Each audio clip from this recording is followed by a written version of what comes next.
1. So it happened last Saturday. Me and my girlfriend have kids from previous marriages. I have 2 boys, 8 and 12, and she has this girl, 11. They get along very well, and from time to time we like to take them out together. We're moving in a couple weeks. Everything is going great. So why don't we go to the park? My young one has just got a new drone quadcopter that he bought with his allowance, and he wants to test it. My girlfriend and her kid want to go for a bicycle ride, and I just got the car support for them. Let's go this Saturday. We can have a nice day, eat out, do stuff together, have fun, etc. So I pick my kids and my exes. It's 1:30 p.m. She's about to serve lunch, but I just tell her we will eat on our way. No biggie. I call my girlfriend and ask her what's to eat at her place or if we can eat out. She's not home, coming back from her class. My kids tell me they want actual food and not just fast food. So since we're on a budget because of all the moving together business, we decide to go eat at home. I get to the supermarket to buy some stuff, rice, beans, meat, and as we get to my girlfriend's place we start cooking. It's now 2:30 p.m. We have our lunch, having fun, no worries, no hurry, we're just cool. Once we're finished and start packing up for the park, we realize it's 5 p.m. Jesus, where did the time go? Okay, the day is still warm, we can at least try it.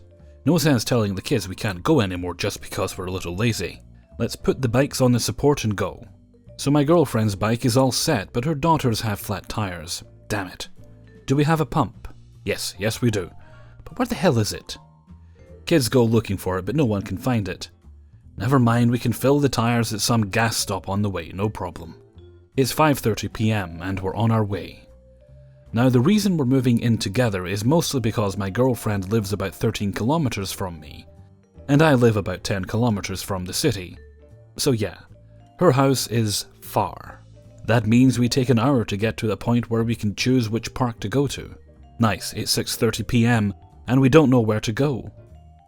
Well, every park in the city closes at 6 p.m. except for a few, and out of these we're close to 2, so it's either AC Park or IB Park. Alright, let's try AC Park. Dad, look! A gas stop! My son screams just as I pass it by. No worries, we can always stop at the next one. Except we don't because everyone forgot about it, so we end up at the AC Park and the little bike tires are still flat. Well, let's go in and see if they have any special equipment for bikers available. So we take the bikes out of the support, take the drone, lock support inside the car, or else it might get stolen, and get to the park. As we are entering the gates, we see the signs that bicycles are not allowed in that park. Crap! It's now 7 p.m. What to do? What to do? Are we gonna give in and get back home? Kids seem pretty tired. Nah, let's go to the other park, but this time we'll stop at a gas station first. So we go to the park and find a gas station on the way. I pull over and reach for the air hose, try to fill up the bike tires, but to no avail. The plugs on those tires are smaller than the ones on a car tire. Logically, we need a bicycle pump. Where do we find a bicycle pump? There's a supermarket nearby. We can go there before we go to the park to see if we can find a pump. They have this huge sports section and car section, and swimming pool section. I'm sure we can find it. So we go there, and as soon as we enter, the kids start complaining that they're hungry. Well, it's almost 8 p.m. We can buy some snacks and take them for the road. So we do. We buy cookies, chocolates, sodas and whatnot. Also, my oldest son wanted a football so he can play at the park. It's a little flat, but hey, we're buying a pump. So we take the flat ball and then we go look for the pump. Turns out there's no pump. Not in the tire section, not in the swimming pool section, not even in the bicycle section. What do we do now? We find a small air compressor in the car section, with little connection points for all kinds of inflatables. We see 2 plastic points and 1 needle for sports balls. Cool, that's the one. It only costs $20. My girlfriend don't want to take it, since we're on a budget. But I tell her that we've come this far, why not go a little further? So we take it, and we're ready for the park. Yeah! Well, inside the car, she turns the compressor on and fills up the football. Awesome, it works. Now we can do it with the bike as soon as we get there. So we get to the park and I find this parking spot very close to the entrance. We're very happy that our journey has finally ended. As I back up the car, my oldest yells, "Dad, the bikes!" I look in the rear mirror and the bikes are all up. I move a little forward and they drop down again. Oh God, what did I do? It's 9 p.m. Turns out the curb was very high at that point, which squeezed the bikes against the car. I take the bikes out and, yes, my girlfriend's bike has the rear wheel and one of the big gears all warped up. She can still ride it, but it's making a horrible noise. I try to fix it with my bare hands, which only makes them dirty. I tell her I'm sorry and promise her I'm gonna fix it. Never mind, she says, let's see if we can fill up the tires for her daughter. Turns out we can't. None of the plastic points will fit. So there we are at the park entrance, with 2 bikes we can't use. Let's at least test the drone, right? Right, let's go. So we put the bike support inside the car again. Take the 2 unusable bikes and start walking inside the park, looking for a good place to sit. My girlfriend's kids want to go to the bathroom, and all of a sudden so does my girlfriend. Okay, let's find the bathroom. They are on the other side of the park, and this park is frigging huge. So we go looking for the bathroom. Walking, taking the bikes along. My girlfriend drags her bike, her kid drags her own, my oldest goes kicking his ball around, my youngest carrying his drone, and I'm carrying the car keys. We reach the bathroom and the girls go in. So I turn to my kids and ask, "Don't you want to go to the bathroom as well?" "No," says my oldest. "I'm actually thirsty. Where are our snacks?" We left the snacks in the car. Everyone agrees the car is already too far for anyone to go back. So we just sit around and test the drone. It works. For 5 minutes. That's how long the battery can sustain flying around with the thing. We take some pictures with it that we cannot see at the time because my cell is dead and it was the only one with the drone app installed. Sit around for a while, play some football, and decide to go home. It's 10:20 p.m. 2. Before I begin, I want to give some background. My school was hosting a hot sauce competition. During this particular week, the school would give us a different hot sauce each day. The sauces would get hotter and hotter each day. I was doing well. Then Thursday came. On Thursday, we got a little cup of ghost pepper sauce. I also ate a plate of mashed potatoes and gravy for lunch. I sat down with my friends, while holding my ghost pepper sauce and mashed potatoes. My friend Matea told me that she was done with her sauce. Poor Matea had almost no sauce tolerance while I had decent hot sauce tolerance. I sat down and opened up my hot sauce, dipped my finger in, and then put it in my mouth. My entire mouth filled with the taste and burn of hot sauce. I then realized I have nothing to dip the hot sauce in. What was I going to do? My friend Jaden arrived, and after I told him my situation, he came up with a plan. Take the ghost pepper sauce like a shot. I was shocked. But everyone was looking at me. Matea then brought out her camera and told me to do it. I decided I had no other option. I am a young, rash high school student. When your friends egg you on, you have to do it. I began to hype myself up. Then the countdown happened. 3, oh boy. 2, why am I doing this? 1, fuck it, go! I dipped my head back and drank the sauce. The taste got to me first. It was bad. Then the heat began. My hands began shaking. I felt the sauce almost come back up and I was crying. Surprisingly, that went well. However, that was not my fuck-up. After lunch, my friend sent me the video and laughed at my facial reactions. Once I got the video, I went to English class. The first 30 minutes were golden. I was still a bit dizzy, but fine. Eventually, the 40-minute mark hit. My stomach gurgled and moaned. The pain in my abdomen was crippling. Only 20 more minutes. I can do this. The pain intensified. Nope, fuck that, I have to go now. I asked to go to the bathroom, and I was excused. On my way, I could feel the fire of hell trying to escape my ass, and every step triggered a fart and the smell of death. I eventually reached the bathroom. I entered the stall, but before I could pull my pants down all the way, it happened. Liquid shit began shooting out of me like a water gun. The pain intensified and brought me to my hands and knees. Any attempt for me to get back up was met with more pain and liquid shit. It just wouldn't stop. Eventually, after what felt like hours, it stopped. It was over. Oh fuck, my pants. I quickly checked my jeans and saw that surprisingly they were clean. I then looked behind me. The lower wall of the toilet was covered in shit. What was I going to do? The toilet paper was even covered. I waddled my nasty ass behind over to the next stall and cleaned up. In the end, I decided to just leave the bathroom. Needless to say, the janitor closed that particular bathroom for the day. The video of me drinking the hot sauce had spread around the school.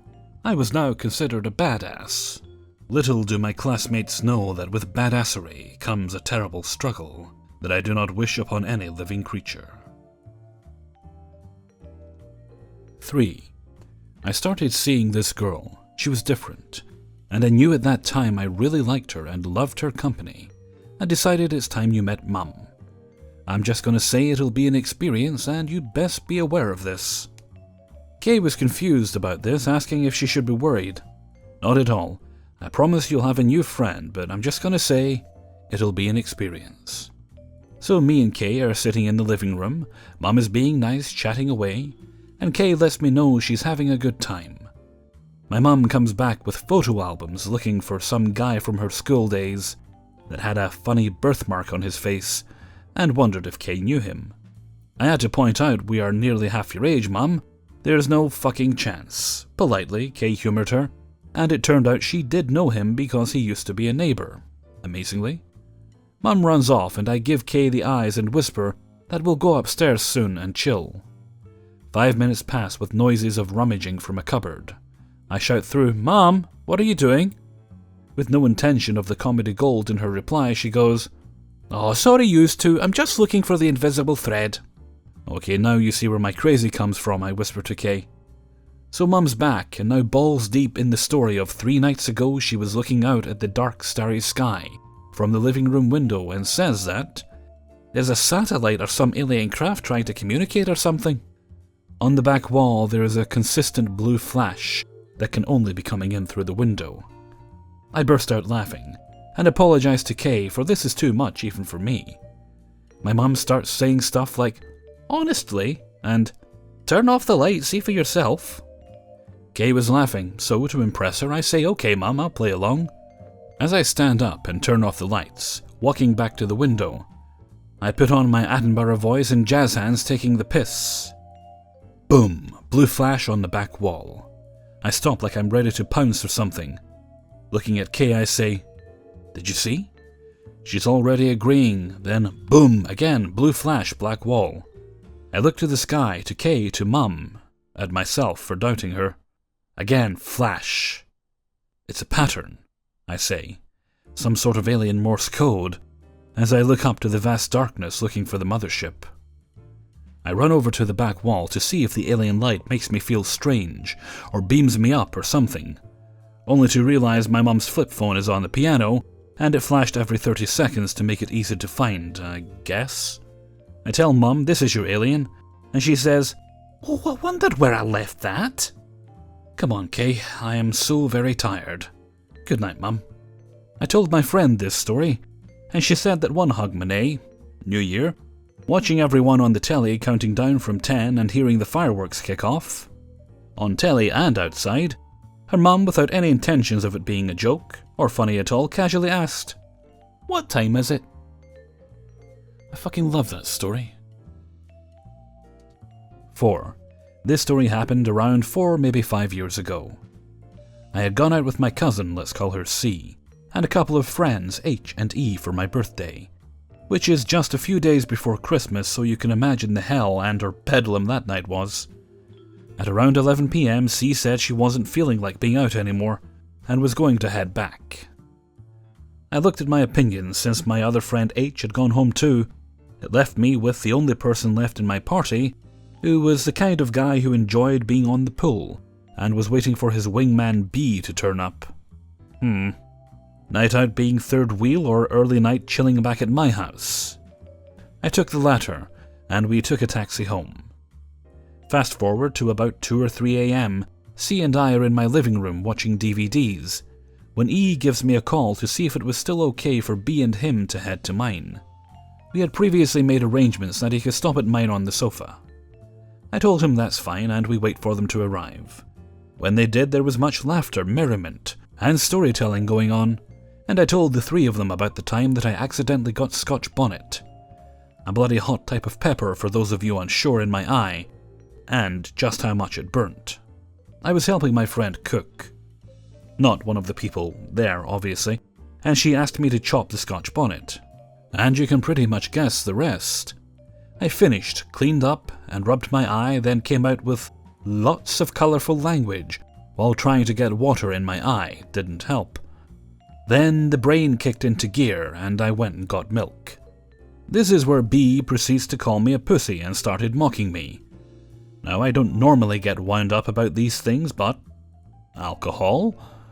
So I say to him that if I had one of the peppers here, he could have tried it to see. That's where C helpfully pipes up that I have hot sauce, which has Scotch bonnet in it, in my cupboard. I smile slow and ask B if he wanted to try, knowing full well he had a bit of a thing for C and that he would do it. So off I go to my kitchen and grab the bottle of sauce and bring it in.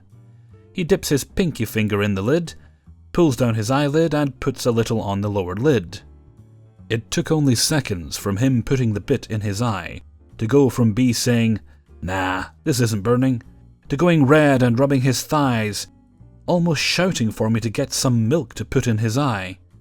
Now, I had thought about bringing some milk in with me when I brought the sauce in, but in my head I thought, want to call me a pussy? And left it. Evil, I know, but like I said before, alcohol? So I got up and, hurriedly, made my way to the fridge to get it, in between laughter, as C and E rolled around and laughed too. It was all okay in the end, but I do regret not filming on my phone. I think it would have got lots of YouTube hits. I told him as much, and he sarcastically replied that he could still do it in the other eye, but declined when I said, "Go on then," with a big smile. Just to put the cherry on top of this whole story, both B and I knew someone who had done something similar before, and he still went ahead and did it. All I can say is score 1 for bad judgment. 5. My boyfriend and I had been together for about 6 months, and living together for about 2 months when this occurred. Let's call him Steve to get this over with. Steve had been complaining about stomach cramps and bloating for about a week. We saw a doctor twice, got some blood tests, and he even ended up in the ER. But he winds up needing a referral to a specialist and being told, if it gets worse, go back to the ER. Come Sunday afternoon, we were lazing around and Steve just wasn't feeling right. He was horribly uncomfortable and the swelling was stretching his skin. He was even having trouble breathing deeply, as all the swelling was pushing up his diaphragm. He pretty much looked like a pregnant lady. We made our way back to the ER. They decided they will have to redo some blood tests, get results of a CAT scan he'd had earlier, and see where to go from there. His stomach felt rock hard and he couldn't get into a comfortable position. Steve got transferred to a room by himself, and we kept being told vaguely, "We're waiting for the surgeons to come see you." When we managed to get a hold of a nurse long enough to ask questions, they told us that since they didn't know what was wrong with him, Steve needed a consultant from the surgical team to see if they wanted to go inside his belly and have a look around. That definitely seemed ominous. Eventually a doctor, not from the surgical team but must have been doing his rounds, came in and said that Steve had a bowel rotation. We had no idea what that meant, but a diagnosis seemed closer to relief. He told us that is just his interpretation of the scan, and they'd have to wait to get more results. He leaves. Then he popped his head back in the door and said, "By the way, you're actually full of poo, so we're going to work on getting that out and see if it makes you feel any better." I lost it at that point. I couldn't stop hysterically laughing. After all the stress for that week, and he was just full of shit. He had told me and the doctors and anyone else who would listen that he had been moving his bowels as regularly as usual, but obviously not enough. My boyfriend was taken in as an inpatient for the night, and our nurse for the evening was lovely. Turned out she was a musician just like us, so she made us feel comfortable as she fed Steve laxatives. After a little while, we were told the laxatives were meant to have worked by now. Nothing had happened. So the nurse asked my boyfriend, "Have you had an enema before?" He replied that he hadn't. I said I had to have one embarrassingly administered before surgery a few years back. She smiled and said, "Great, you can help him then because I don't want to do it." I laughed, Steve laughed, the nurse laughed. I mean, sure, we live together and I already know way too much about his bodily functions, thanks to this hospital visit, but she couldn't be serious, right? Oh, but she was. The nurse handed me the box with the small enema bottle in it, some gloves, some lube, and closed the curtain. I am not a maternal female, even at my 31 years of age. I have only ever changed one dirty diaper, and that was due to being unwillingly left alone with one of my much younger siblings for a short period of time. We have an ensuite bathroom, so my boyfriend and I have the occasional conversation whilst one of us is pooping, but I had never had the desire to look at my boyfriend's hairy brown eye. So I tentatively tell him to turn on his side, whilst I pull on the nitrile gloves. The deed was done. As I took off the gloves, I said, "Well, at least we've reached a new level of intimacy." Steve laughed as much as you can when you're trying to hold fluid in your ass, and I settled in my seat next to his bed and waited for the magic to happen. So he made his trip to the bathroom to get rid of what I had so dutifully squeezed inside of him. But that's it.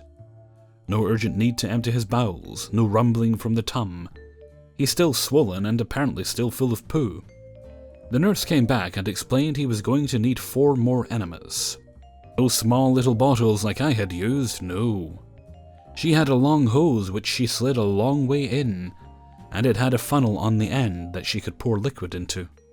Now, being the only one having to watch this all go down, I noticed that when she slid the pipe in, you can hear gas escaping from the tube temporarily. Like the tiniest little farts you've ever heard in your life. Well, I'm sure since I wasn't part of the operation, it was probably only funny to me, but I had to keep morale up in the room. By that time it was late, sometime after midnight, and the ward was fairly quiet.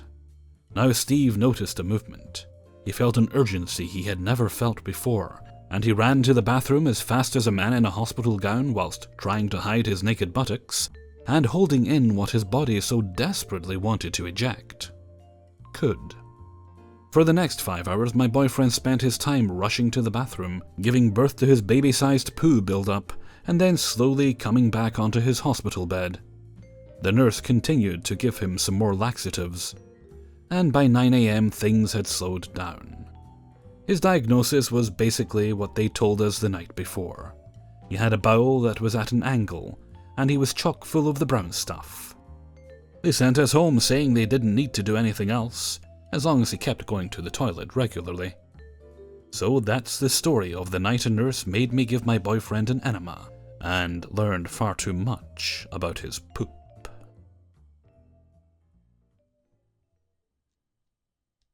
Hey everybody, Hellfreezer here, and thank you very much for listening to 5 True Embarrassing Stories, episode 74. And thank you very much to everybody who allowed me to use and sent in stories for use in this video. Currently working like a madman. It's very early on Saturday, trying to get all the work finished up so I can have a couple of days off. That's how we do it round here in Hellfreezerville. We get our work done first, then we take time off. And with that, I'm going to skedaddle and hope you all have a nice weekend. So until next time, thank you very much for listening, and take very good care of yourselves.